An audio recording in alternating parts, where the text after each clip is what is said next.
So over to today, and we have two fantastic speakers. Ayaka and Cindy are going to be talking to us about setting up a new design school and some of the reflections and some of the issues and tensions that arise from that. So I think I'm just going to hand straight over to you both, if that's okay, to introduce yourselves and to hear some thoughts on rethinking interdisciplinary design education from Japan. Is that okay? Okay. Yes. Thank you so much. Thank you. The voice. It's a howling. Yep, getting a wee bit of feedback there. Yeah. So, Mika, do you have your microphone on? Do you need your microphone on? Yeah. Everything is okay. It's still howling in this room. Yeah. Okay. All right. Seems like okay now. That's not too bad now. My bad, sorry. Okay. All right. So, all right, let's begin. Good morning, good afternoon, and a good evening, everyone. I'm Ayaka Yamashita, and then together with Cindy Lim, we are project assistant professors at the University of Tokyo College of Design, Planning and Coordination Office. We are so happy, delighted to have this opportunity to share what we've been thinking from the process of building design school from scratch. So let's begin. The University of Tokyo itself was established in 1877 and then continues to be a national leading institution since then. And we currently have 10 different departments. And for the first time in 70 years, we are making a new department, which will launch in 2027 with a vision here, see the world through design, then change it. So we are currently in the process of developing this new school initiatives from all aspects to meet its purpose of nurturing change makers through interdisciplinary, design-led, issue-focused education, enabling meaningful, equitable transformation. And of course, this rare opportunity of planning a new design school from scratch gives us a certain level of freedom, but also challenges. So today, we would like to talk about like what are those challenges and then what can we learn from them. By the way, like moving forward, all ideas we are sharing are our personal reflections and do not represent official institutional positions. So, okay, moving forward. Okay, so through the process eventually we started to see the fundamental tensions that other schools or discourses may have normalized or buried over the years. And these tensions are not something to treat as a problems to solve, but rather as something we need to understand to shape what's possible in design education. We identified many tensions in our planning processes. To read out a few, individualisms versus collectivism, or specialist versus generalist, or student-led versus educator-led, and then on and on and on. There are more, and they aren't separate problems, but they aren't actually like a separate problems. They're interconnected. They influence each other. And then they all shape how we design education. But for today, we highlight two specific tensions. So let's start. The first, how to navigate and then integrate different disciplinary temporalities. And secondly, how to reconcile academic excellence and engagement with social issues. We chose these because they emerge strongly when we try to contextualize them in Japanese settings. So let's start with the first one. How different disciplines operate on fundamentally different temporalities, timescales. So, okay. So look at this small, just like a diagram. Like the topics shown in the first row are familiar ones for design educators and then probably beyond. For instance, while the world of technology and AI evolves with continuous probably iterations and rapid decision in a very, very short period of time, maybe like in months, and then they consider probably the future as something like monthly's framework. And then, but the topic of climate needs to consider things in a much longer time scales. And then the future in this sense might be more like centuries or millennia. So, and the designers often faces a situation of needing to navigate this entire spectrum by trying to reconcile all of these simultaneously. Okay, right? But to just strengthen where this line of thought is coming from, and also to show my potential biases, my personal biases, I inserted here my background a bit. So I was born and raised in Japan, but for the past 15 years working in Southeast Asia, and then also going back to school again in the States. So there are all my thesis project from long time ago in an undergraduate to ongoing doctorate project as well. And then I started off from environmental scientific studies to gradually incorporate humanities aspects and then expanded towards design in more in urbanism and landscape realm. And as you can see, all of them operates across multiple temporalities. However, I would say like none of them are following the traditionally disciplinary approach. So I struggle a lot to make sense of the research myself. But I assume many of the design projects resided in such temporal complexities, and we need to think carefully about how students learn to perceive and design across different like timescales, because I really assume that our students will be also doing some sort of very interdisciplinary projects. And then another point, a background from me is okay. One more. Yeah, okay. So I'm also a social entrepreneur. I have run design studio called Edaya in the Philippines since 2012. And working with the Kalinga indigenous populations people, we aim to preserve vanishing bamboo musical instruments and transmit them to the next generations. Of course, we teach and record instrument making and then do concerts and workshops, fun stuff. But to make this culture continue, instrument makers need money or livelihood. So we sell instruments and bamboo jewelries and accessories. But soon, I realized that success in business within a short period of time does not contribute so much to the culture to thrive or sustain. Culture requires of course, like a longer time frame for its sustainability, but it's hard to generate money to make cultural work into a business also. But this is not just my probably challenge. I assume many future students of that in the College of Design probably will think the similar project of making it coexistence of the different values and timescales.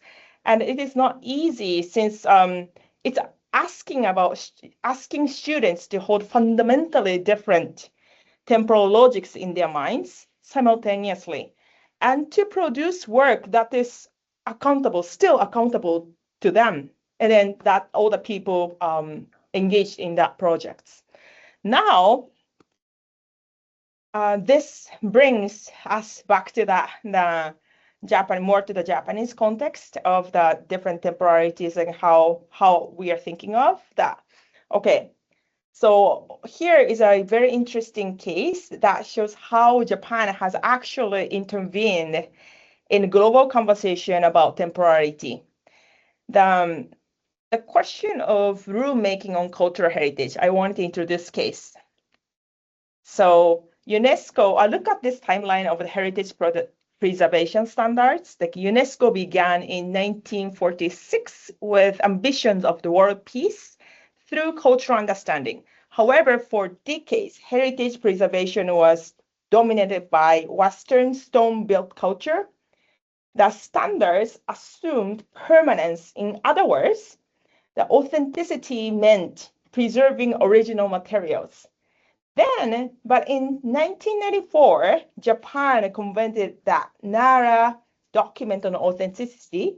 And this was a direct response to this Western thinking of Western countries are more dominant in the World Heritage List. So, okay, all right. And then, so NARA document of authenticity, I will just read some articles from the document. Responsibility for cultural heritage belongs in the first place to the cultural community that has generated it. And then other article says that it is thus not possible to base judgments of value and authenticity on fixed criteria. On the contrary, heritage properties must be considered and judged within the cultural context to which they belong. But why did this matter? Because that Japanese would built culture operates on completely different temporal logic than the stone-built culture. Okay, maybe you know probably have this famous pictures. This is a Ise shrine image. Here, buildings are regularly actually rebuilt every 20 years. In this case, the authenticity isn't the materials, it is the techniques, the rituals, and the continuous practices of rebuilding. This requires the global heritage actually community to expand their understanding of time. And then to understand that a building rebuilt every generation can be more authentic than one preserved understanding for centuries.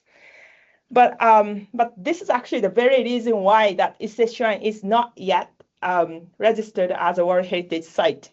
So it's really interesting, isn't it? And then this historical example shows that temporal frameworks aren't neutral. They are culturally situated. But how can we balance this culturally situatedness with the global point of view, like a rulemaking, for instance? Or how can design educators ask students to navigate different cultural logics of time? Such ways of thinking are maybe needed in thinking of future design educations. Okay, and then now let me show another kind of complex temporal challenges grounded in the Japanese context, but probably relevant globally in thinking of nuclear futures. So Fukushima became the unfortunately well-known word term after the tsunami hit and the nuclear plant exploded on March 11th, 2011, during that Great East earthquake. Photos show exclusion zones where people are not, until now, not allowed to live or enter due to the high levels of radiations. But the fundamental questions of how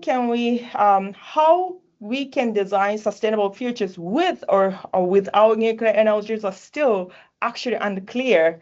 A nuclear power plant was built to source electricity to metropolis Tokyo in 1971, and then still all the discussion is ongoing. But the catastrophe happened in the 15 years ago, and then still the conversation is going. So what's next? And then here's going back to the one. So here's the paradox. We might want to ask students to think about sustainable futures while working with technologies whose waste outlasts all human civilizations. And when we bring nuclear energy into the design education, we cannot just focus on the engineering or the immediate policy questions. Students have to reckon with how you design responsibly when your decision have consequences that extend beyond comprehensive time horizons, even geological time, right? So I mentioned geological time because I think this type of the design project really needs to address like how to communicate the potential dangers to the non-human or more like beyond the human existence as well. So, okay.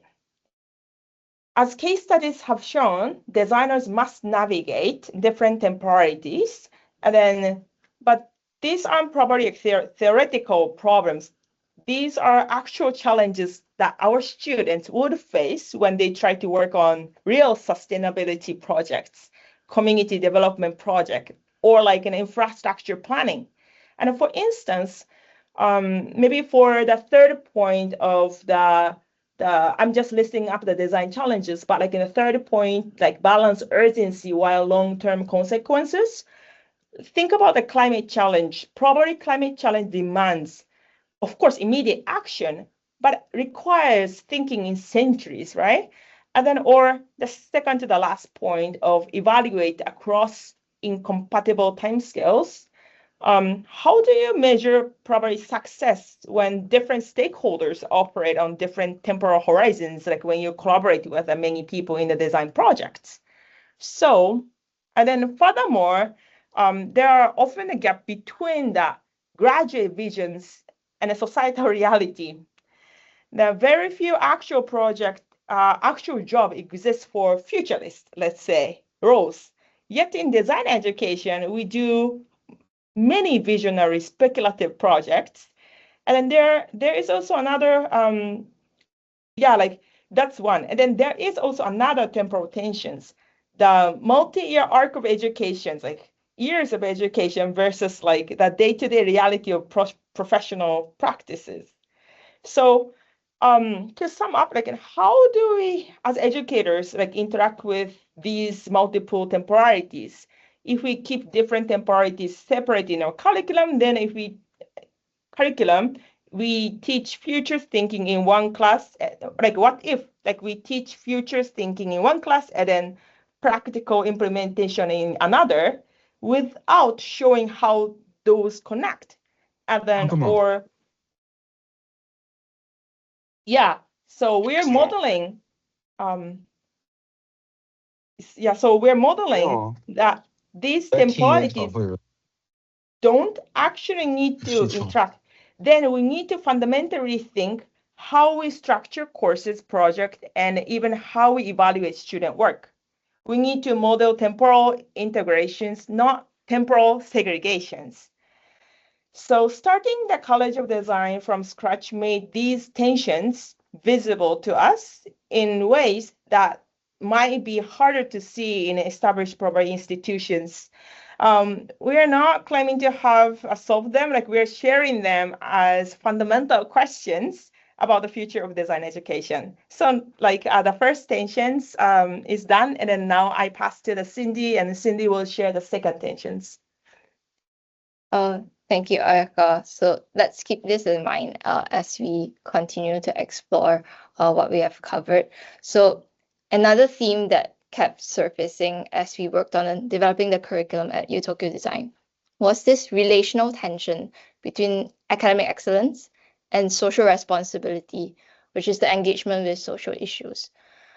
So we paused and then we asked ourselves, can academic excellence actually coexist with social responsibility as part of the students' learning journeys? Well, for many of you out there, many institutions, this might be a rhetorical question. You might even wonder, are these even dichotomous? Especially in progressive design schools where some of you might be from. Student agency is increasingly integrated into the curriculum. Students can set their own goals, they can explore, they can proceed at their own pace, they can choose to engage with the society outside of the classroom. But just to give you some context, this is not the default case in Japan and other Asian countries like China, South Korea, and Singapore. Well, why would I say that? I am from Singapore. So let me share my background and experiences, which might help us to understand the perspectives and identify any possible biases regarding this theme. My background is in STEM. specifically in technology and engineering, and it's part of Singapore's high-performing education system. As you can see on this graph, the top path is the desired path. A typical Singapore student might then go on to pursue dominant degrees, and then because that's just what parents expect of their children. And that's where practically the jobs were going to be. Well, for me, I pursued design, as you can see, which was perceived as the atypical route, or not so desirable. But over the years, this perception has changed. I've seen that there has been an attempt, at least, to de-emphasize the academic excellence that is so prevalent in the institutions around us. And the perception of design has evolved. And I've seen this as a design practitioner working with multinational companies, agencies, consultancies, you name it, to redesign their products, their experiences, and also with startups out in the world to redesign what they strive to push forward to the world with their businesses. As a design educator, I've also seen this at various higher education institutions, teaching design for diploma students, graduate students, industry professionals, and executives. Well, what am I doing here then? Now I'm in Japan, right? And part of U Tokyo Design, where we're establishing a new interdisciplinary design school. We say that we want to nurture change makers. And we acknowledge that this term might come across with a lot of preconceived notions, right? For us, we use this to emphasize that students can make positive impact to society. And we want them to do that, however they might interpret that. We anchor the program on being social issue focused. So students will be excited to bring what they've learned in the interdisciplinary studies, represented here in the blue square, along with the design approaches and skills indicated here in yellow, and then come together to solve problems for the communities and the environment around them. So we talked a bit about Japan. For those of you who don't know, in Japanese universities, here's what's going to happen. Students are expected to take entrance exams to qualify them to enter a university, similar to students in South Korea and China and some other places around the world. What happens is that this has given rise to shadow education institutions known as juku or cram schools. Let's pause and imagine this. A 12-year-old student will spend a whole day in school, official school, and then head off to a juku where they'll eat their dinner in between practicing drills for math, English, and other subjects that they want to score well for in the university entrance exam. That's the reality for 45.9% of 12-year-olds and 60% of 15-year-olds, as found in a national survey. Many students continue on this routine for the next 3 to 6 years, all the way up to the time they take their entrance exams for university. Well, you might sit back and think, yeah, that's Japan. Yeah, East Asia, nothing to do with me. But you can see that this trend has expanded. Across Europe, it's prevalent now as well, and other parts of the world. Increasingly, we will see, and we can expect to see, students dedicate hours after formal school at these private shadow education institutions. For what? Academic excellence, of course. Right? So you can see that the pursuit of academic excellence is deeply embedded in the current education culture. And it shows. In a PISA 2022 survey conducted by OECD, involving 81 countries, Japan is ranked number 2, based on high school student scores in math, reading, and science. This is ahead of countries like UK, Australia, Finland, and the US. And if you remember, I'm from Singapore. And this closely chose the students from Singapore. So coming from a culture that's obsessed with academic excellence and seeing this in Japan as well, where students face immense psychological pressure, what can we do, right? The pressure doesn't just come from the external environment, not just teachers, parents' expectations, or their fellow peers. It comes from within as well, which might not then lead on to other problems that we see prevalent in our institutions and that we might be familiar with, right? What does this do for the students' well-being? Right? Many graduates from high school come up with the internal narrative that academic success equals future success, right? And this is deeply ingrained in them as they come out of high school and they enter university. So for us here, we as educators, we know that most universities have three main goals: teaching, research, and service. But driven by the push to internationalize, right? Many focus more on teaching and research, neglecting the third mission that universities were supposed to stand for, which is service. It's meant to support social, economic, and cultural development in communities.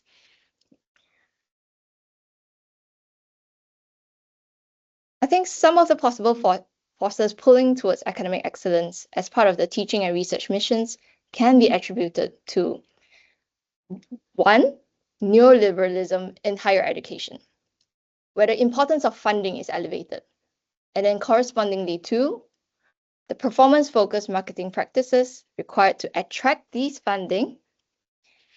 And then when teaching and learning are reduced to these performative outputs to be measured and managed, education then skews towards academic matrix instead of the intellectual or social values. Often, university education is framed as a means to an end. For example, if you look at the marketing messages out there, right? They portray graduates to be employable within how many months of graduation, right? Or they might market the alumni as, oh, winners of Nobel Prizes, or even claim to be like the top university ranked in the world according to different ranking systems, right? And there are, like to the third point, pressures on educators, us, to deliver on these performative outputs. This affects our everyday pedagogical practices.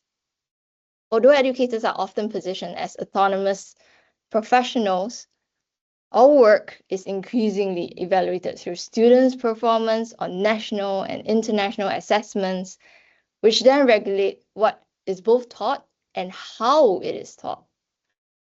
And as a result, intellectual and social values take a sideline, consumed by this performance-driven metrics. Why does it all matter, right? Why do we need to choose one over the other, right? Can't it exist all together, right? So if I were to wrap it around and encourage us to think of this analogy, the university could be like a race car, right? We put the student in the driver's seat. The engine could represent performance. Having a bigger engine means better performance, better speed, right? And performance from the student's perspective could be straight A's, right? Your GPA, or you're winning whatever competitions. But we need safety features, right? And this, in this analogy, could be seat belts, the brakes, protecting the driver and the people around. So safety could come in a form of social responsibility, grounded in ethics, respect for others, or responsibility for the environment. Well, of course, tensions exist between these two aspects, right? The engine revs in an attempt to go faster, but seemingly held back by the brakes. But without the brakes, fast could become dangerous. If we translate this, a smart coder can hack systems, or could choose to protect them. A brilliant scientist can manipulate data or can choose to report it truthfully. The future entrepreneur can blindly pursue profits for the sake of, or can be driven by a mission to protect the community and the environment. One without the other causes a crash.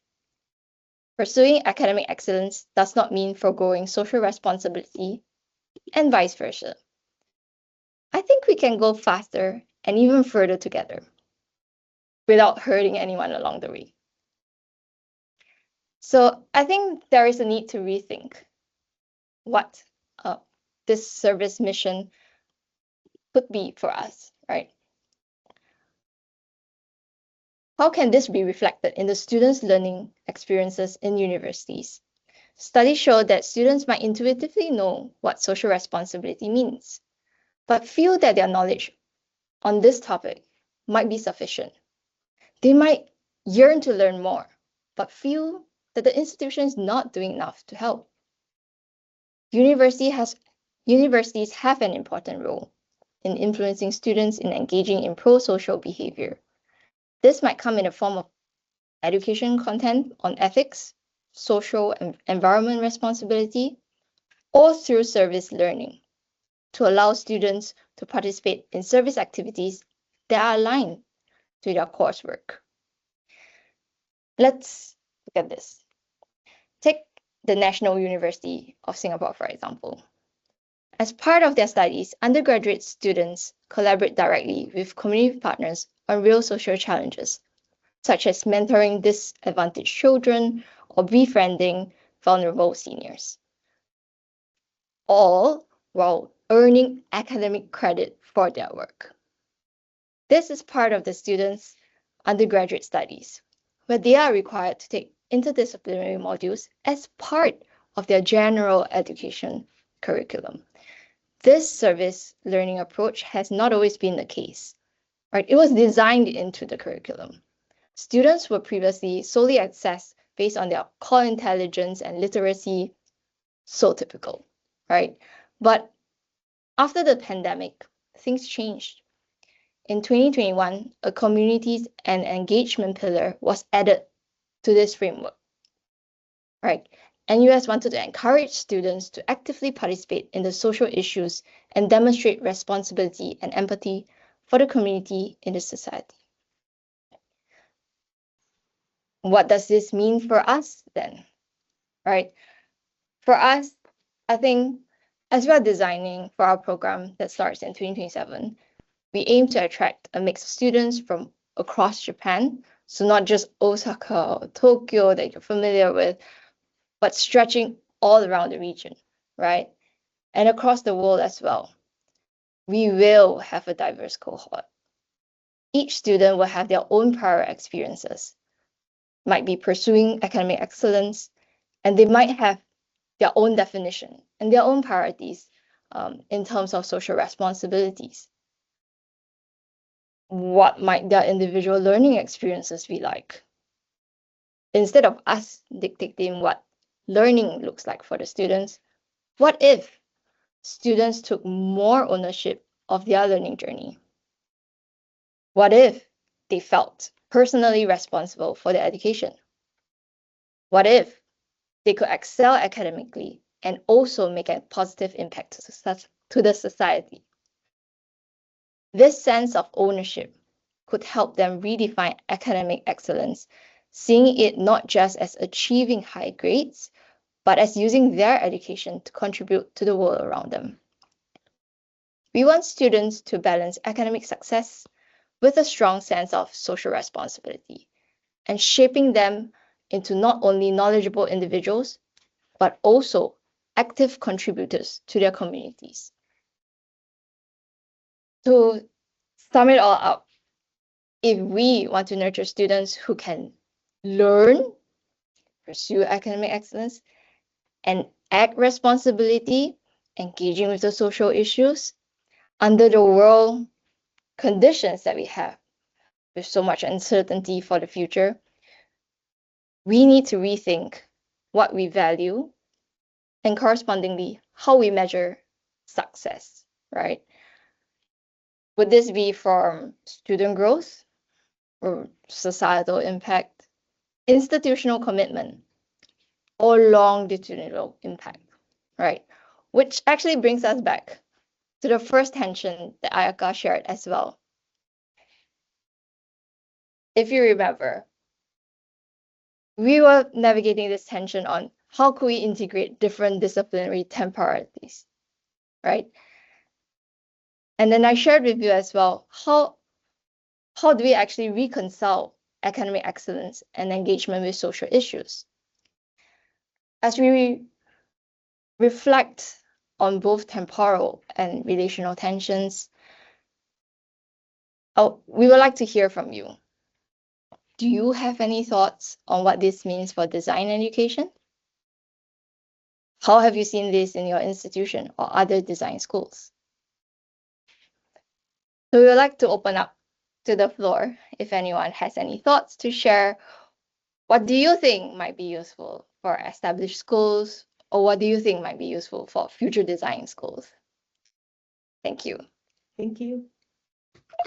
Absolutely awesome. Thank you so much, Cindy and Ayaka. There were some really, really genuinely thought-provoking sort of moments in there. There was a couple of things that you said that actually did give me slight chills.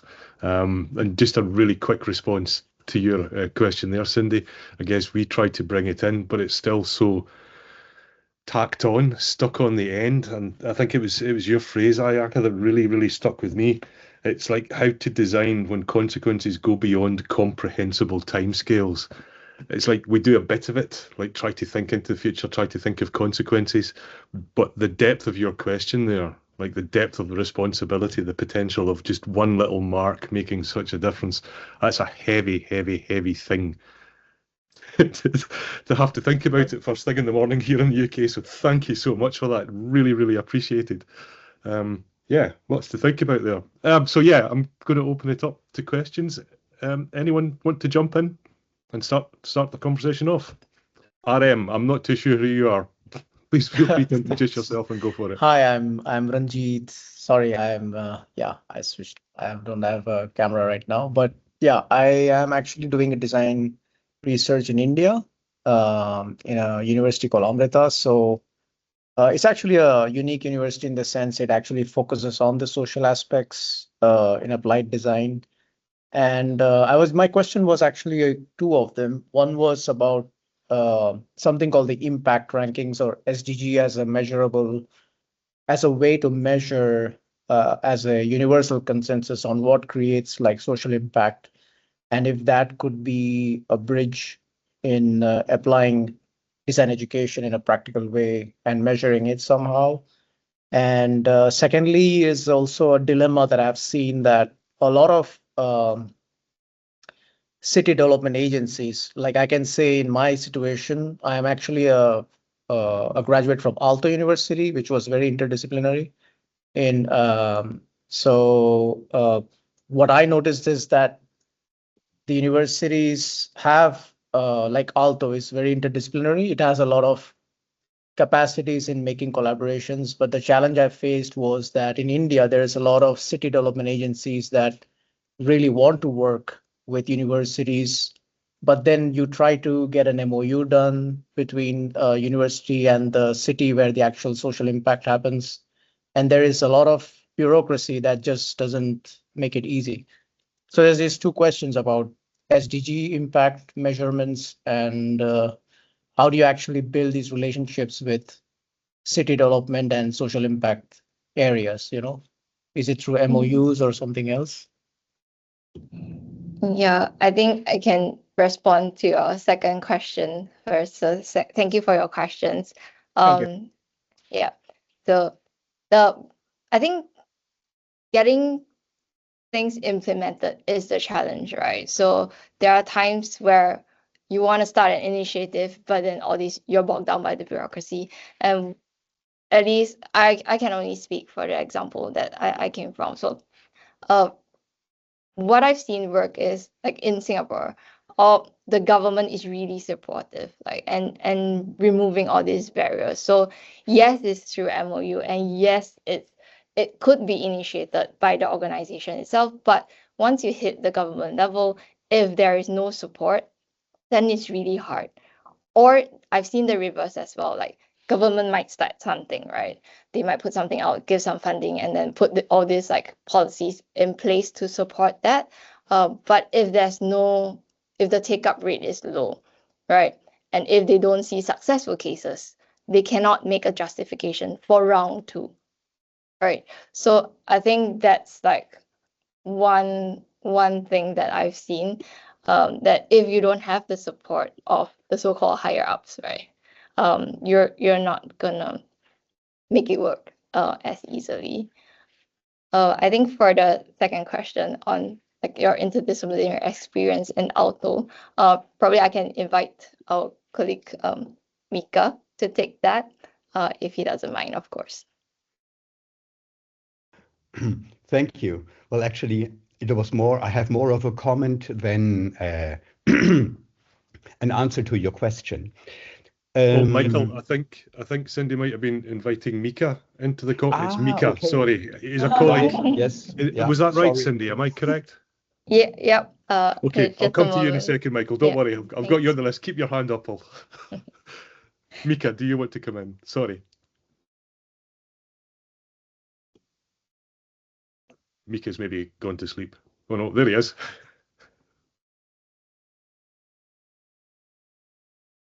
And Sorry, we just had some logistical issues. Like it was I who was causing the echo in the beginning of the session, so apologies for that. that's okay. But yeah, like just quickly, I'm also Aalto graduate, so hello, from the business school side. But yeah, I mean, I think there's what we also witnessing that one thing is to kind of create the structures for work that spans disciplines and goes across departments and whatnot. But I think there's like 2 really kind of interesting challenges, what we have been discussing also, like in terms of our work here. One is the kind of individual capacities and kind of individual vocabulary, if you will, that is kind of connected to our kind of disciplinary domain.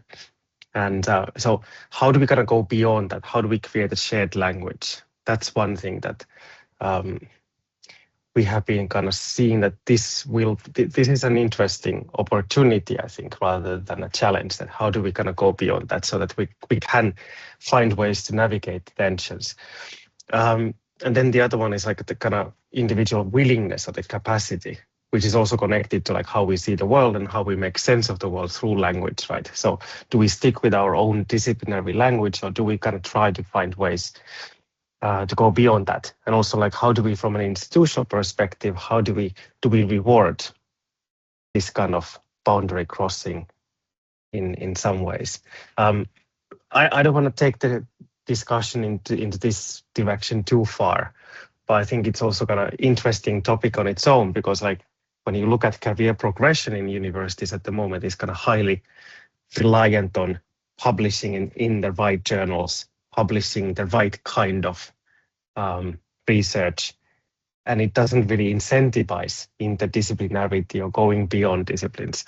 So I think there's also like, we need the kind of institutional support and encouragement and signaling to go beyond disciplines, but we also kind of need to think about like what can we do as individuals to kind of go beyond and redefine our relationship with the disciplines.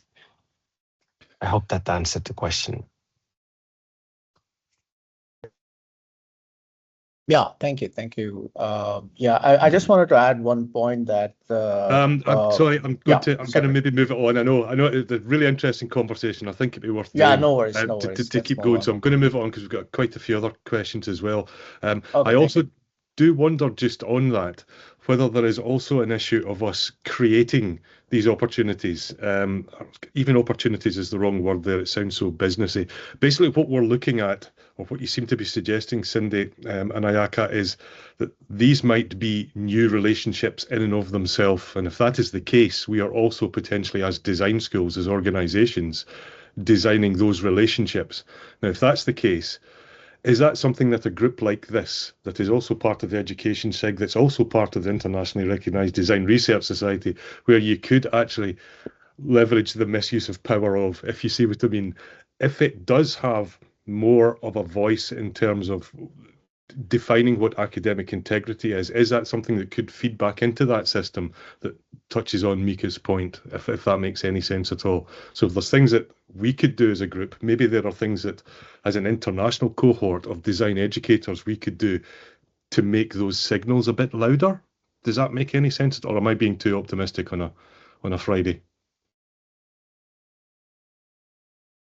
Okay, fair enough. Let that one sink in. I'm going to go to Michael then. Michael, go for it. Thanks, Derek. Yes. Thank you for your presentation. I have more of a comment. So I'm teaching design theory outside of Berlin in the town of Dessau, and we've got a bachelor's and master's program of integrated design. That means the students don't study graphic design or product design or industrial design. Instead, we have topics they work on for the semester, and they choose, depending on what they identify as a problem, if they are going to make a film about it or an app or design a product and so on. In recent years, a lot of students have also moved on into social design projects, and service design projects, where there's no tangible artifact, so to speak, of in the end. And so this structure that we've had for 20 years now is pretty supportive of this kind of approach. But in a sense, we still, and another point I have to mention is sometimes the outstanding academic achievements, is colliding a little bit with design education, because when you design and are creative, it's often not really in a structured way. It's more explorative and free, and students have to relearn this. So the first year we spent communicating to students that it's not about grades, it's more about making stuff that really changes things and changes people's opinions and so on. And it's not about getting a good grade. So there's a little bit of a collision between the qualitative and the quantitative, And how do we grade these things? That's a bit of a problem. I'm not trying to answer here. I'm just raising it. And then also, I wonder, would it be worth coming? Do you want to come back on either of those points, Cindy or Ayaka? Okay. Thanks, Derek. Yeah. It's okay. Yeah. Thank you, Derek, and thank you for your question. I think these are the things that came up for us as well, right? So how do we grade, right? Students often non-design students come into like a design course or like a design program, and they say like, oh, when's the test? When's the exam? What do I study for, right? Maybe you can study for design history, but not like creating like a service design project or like some speculative design vision, right? So I think for us, we struggle a lot. Like the conversations we had is like, oh, what goes into like the learning assessment? We create this curriculum. How are you assessing the students? What goes inside the rubrics, right? How do you even define? Maybe having students to express their creativity. Oh, do you go crazy enough? Like maybe that goes into the rubrics, right? So to your point on like qual and like quant, maybe we've thought about it and we don't have an answer. But happy to explore that further as well. Yeah. Thanks. Yes. Yeah. I know. Cool. Ayaka, do you want to come in, or we'll move to Oh, Juan? it's okay. It's okay. Like You sure? But I can because like we've been actually discussing about that, how to do the assessments and then all the grading, and then but like in our curriculum, like we're trying to how as much as possible like a student's freedom to choose the different path, and then then I think the different discipline has a different ways to assess it, and that's actually the discussion point right now. Like, and we've been really like discussing how we can create the even like pass and fail, or like it's the letter grade, like that really makes the differences in the student motivations, for instance, right? And then, but then I think going back to the discussion of that Cindy raised today, that the academic excellence versus like the students, especially like the our school, 50% of the students will be the Japan, like more are coming from the Japanese traditional entry point, and then that other 50% will coming from more like global entrance, like admission systems. And then so I assume that especially for those who probably has like that in today's discussion we'll talk about more like an Asian background students, and then like have more like try to achieve like academic like excellences in that high school 8 times and things like that. And then in what in the process of learning, in what year, or like what could be that momentum for them to change the mindset in themselves? Like in the design, it's not about like getting the higher grade. Of course, they probably want to, but like it's how can we change that mindset, and then how we can, like instructor can navigate that path. It's like still we've been discussing, and then the balance with that assessment. So yeah. I love that, and that's the genuinely hard work of the teacher, the really hard work of the curriculum. Yeah. Good luck with that. Let us know how you get on. That'll be good. Juan, do you want to come in? Yes, thank you, Derek, and thank you, Cindy and Ayaka, for your presentation. I also have some reflections, some thoughts. I would like to address this question of how to rethink how we measure success. And well, in my case, I'm from Peru. I'm design researcher, but I did my master's in South Korea in KAIST, and now I'm based in Lancaster University. So I would like to bring a bit of a sort of a transcultural nuance in this, because I have been studying and also teaching students from different parts of the world. So this has been helped me have some interesting sense of different views. And I think the interesting question in relation to this one is that I think we need to rethink what success in the design field looks like. And for this, I also agree with Derek that the DRS can definitely help in showing diverse cases of success. But I think beyond that, I think there's this interesting concept of emotional capital.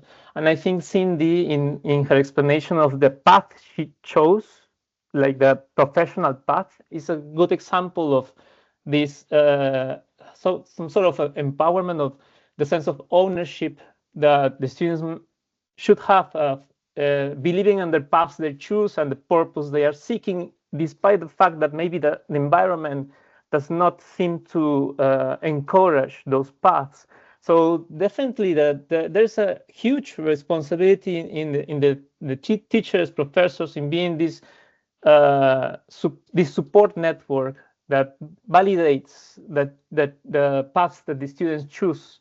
So I also want to address in this same tone the aspect of grading, because definitely there's this sort of fixation with grades.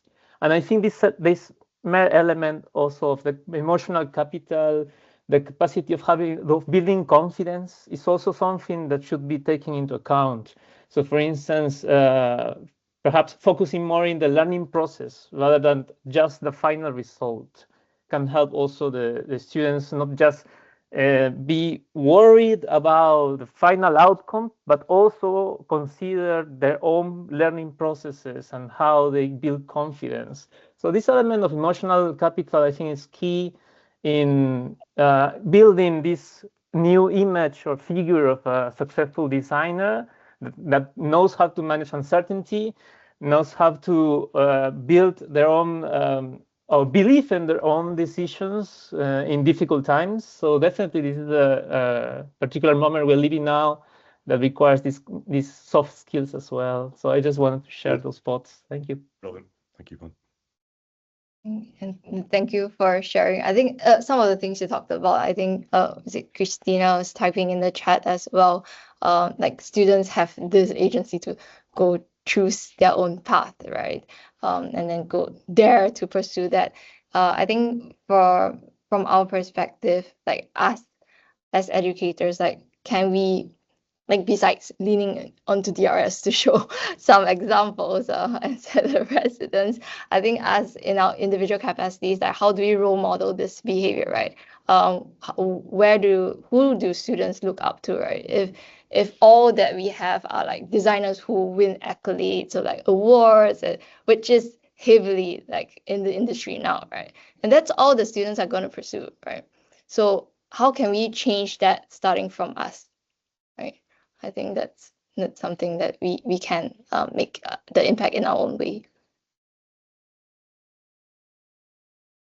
So, Ayaka, did you want to comment, or will we move to Ricardo? Yeah, I'm thinking like so currently in our team, like we've been discussing about the graduate profiles, like and so what kind of the images that the designers that students would be, and then some like maybe half of the room agree with that thinking of the future image, but like in half of the room think that restrict the students' path. And then like in the school, we want to open up the 100 like the 100 students, 100 paths like that. So we are kind of in the middle of the discussions of that. Maybe if we don't show the, let's say, role model kind of like whatever the type of the designers, like, and it's even something more, yeah, like whatever, yeah, like whatever the different types of designers role model, we could show it, but then students might stop thinking about it, because like nowadays, I think the young generations are more influenced by like AI and everything. They put something in the chat, and then the things will return. So like if once they set it in mind, like this is a box,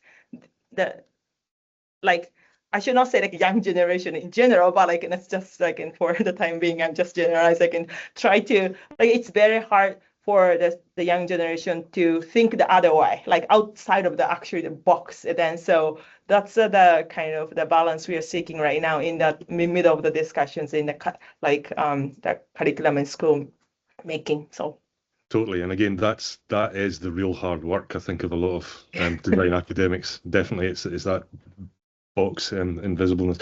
Yeah, Ricardo, do you want to come in? Yes, hi. Thank you so much for the talk. It's really interesting to kind of hear, especially because I'm coming from the practice side or the professional side, and I'm actually curious to hear a little bit more about your thoughts on what's the role of industry and what's the role of practices, and how can different models of collaboration and shared knowledge we can learn from, both from the academic side, but also the industry side, to move forward this kind of conversations. Because just echoing a little bit of what Juan was saying, this kind of idea of academic grading or academic excellence, like who's like for whom, like what's the audience, who's the audience on in terms of like achieving that kind of excellence, as opposed to what are the qualities that we are finding more valuable when it comes to that kind of shift from academia into other kind of fields. I think I can share, at least from my perspectives, right? So trying to practice design in the industry, you see this attempt to collaborate like academic with like industry, putting students in like what we conventionally know of as internships or projects that you collaborate through like sponsors. One thing that worked, I think, is for companies to actually mature their understanding of what design could do, right? They don't know. Like to them, it's like, yeah, this pretty, like, oh, fix this color for me, or like design this next like poster, or revamp this website. But if we put, say, our potential students or like students practicing design that really stretches this definition, because there are many different branches, right? And put them in the company to see what impact that they could make, then they are the advocate to help the industry learn about the power of design, right? And like the other way is like that we have seen is like design is a highly collaborative discipline, and I think we are lucky to have like the way it's structured. We have a lot of like, invite this like industry professionals to share, and they're more than willing to do so. Invite this like company to come and sponsor this project and see how the students work together with like that you have the expert knowledge in your field, and then the students have this like lens of naivety, right? That they can bring to you, that brings up points that you never thought of. So I think if we compare to the other disciplines, like if you look at like math and science, this doesn't really happen, right? And even not as much in engineering, which is like the closest thing that we could imagine to like physical design. But I think design is diverse enough and industry and mature enough in this collaboration sense that we're lucky. But I think there's more that we can push the boundaries on. Thank you. I really quite like that idea of almost like educating companies, but doing it in exactly the same way that we educate designers, which is through doing. That sounds quite interesting. Yeah, cool. Gwendolyn, can I come to you for a final quick question? I'm sorry, PH, but Peter, we're gonna have to maybe close the session quite soon. I'm very conscious of the fact that it is actually quite late in Tokyo, and thank you for staying up past your bedtime, Cindy and Ayaka and everyone in Tokyo as well. Thank you so much for that. Gwendolyn, could you have a quick question? Would that be okay? It's not a quick question. It's also more like a comment and maybe also a reflection on my own experience, because I think this juxtaposition or this this opposite or disintegration of academic excellence and social responsibility, I think you will figure it out on the way, once you start teaching, once you start graduating students and so on, because they might also be able to shape the notion of academic excellence in design. I've been part of building a design school in South Asia 20 years ago until 10 years ago or so. And we had a similar problem. The first batch or the first year of students graduated, and the people from the design industry came to the degree show and they said, we can't use these students for anything. They're not presenting anything we can use. And over the years, people came again and again and again and said, your graduates, they're really sharp and they're really creative and they're so innovative and they come up with such different perspectives. They're really, really good. And I think this will also multiply because first, maybe students who apply to your program might be hesitant, thinking like, okay, where will I work later? What kind of career will I make? And so on. But once they see these role models, people graduating, maybe the industry responding in a positive way or supporting way or so, I think then it will develop. And I think it's great how you plan it now. I was really impressed, but I think you will figure it out on the way, and there will be so many challenges on the way. But in the end, it will remain rewarding, I believe. I love it. Excellent. Just trust the process. Yeah. It'll be fine. Yeah. How does it feel, Cindy and Ayaka? Do you mind me asking, just because there must be an emotional load with this as well? Yeah, I think totally. Thank you, Gwendolyn, for sharing your reflections. Like my sentiments exactly. But I think we all come from different like perspectives in terms of like design institutions and different ways of educating students as well. That I hope we bring like enough experiences to the first batch that they don't be that figuring out batch, but also like there's always room to grow, right? But hopefully they start from a strong base. Yeah. And Ayaka, do you have any last thoughts? Do you want to? Yeah, like, and so how to say, like, we're still, many of the things we're still in the middle of like the developing and then the thinking, and then like, and it's that today's conversations like really inspire me, like, and it's it's still what end like we can develop more, and then that yeah, like it's really great that have an opportunity to share still like working in progress thoughts, but like, and we get like a lot of feedback, so then like, and it's a yeah, energy for us that like we can kind of continue working together. And I think that's the nature of the design anyway, so yeah. Totally. No, thank you very much for that. And I'm actually becoming very, very conscious that those spaces for us to continue the conversations that come out of these sessions, they're kind of missing just now. We could do with more. We could do with like I'm very conscious of the fact that there's lots of threads that would be really good to follow up on that have come out of this. I'm also conscious of the fact that this is the third presentation that we've had in the series that's actually focused on either curriculum design or if you like, the method design of design education. And there's another PhD thesis going to be coming out soon on that as well. So it does seem to be something that's kind of in our minds as design educators. I'm thinking that there's maybe something quite important there about the sharing of that sort of responsibility. I'm not going to say practice, I'm just going to say responsibility, because I still don't know how we do it. Anyway, I can only thank you very much for staying up. It was really interesting. It was great to get that insight. As I say, there's a few things that have really, really stuck with me today. I'm just going to put a couple of links in, because one of the places where we might be able to keep some of the conversations going are the DRS Mighty platform. This is a new thing. We don't know how it's going to work. We don't know whether it's going to be useful or not.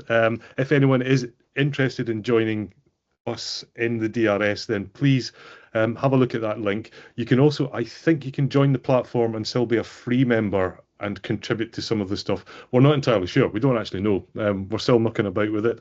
And as I say, if you're not interested in that, that's absolutely fine too. If all you want to do is come along to the sessions, you are more than welcome. The future sessions are all there on the Eventbrite page. And as I say, the next one will be, I think it's Ingrid who's going to be talking about early years education. But for tonight, once again, Ayaka and Cindy, thank you so much for that. That was really, really interesting. And yeah, we'll maybe get you back again sometime to find out how it's going. You know, maybe see if you're still looking fresh and energized and optimistic.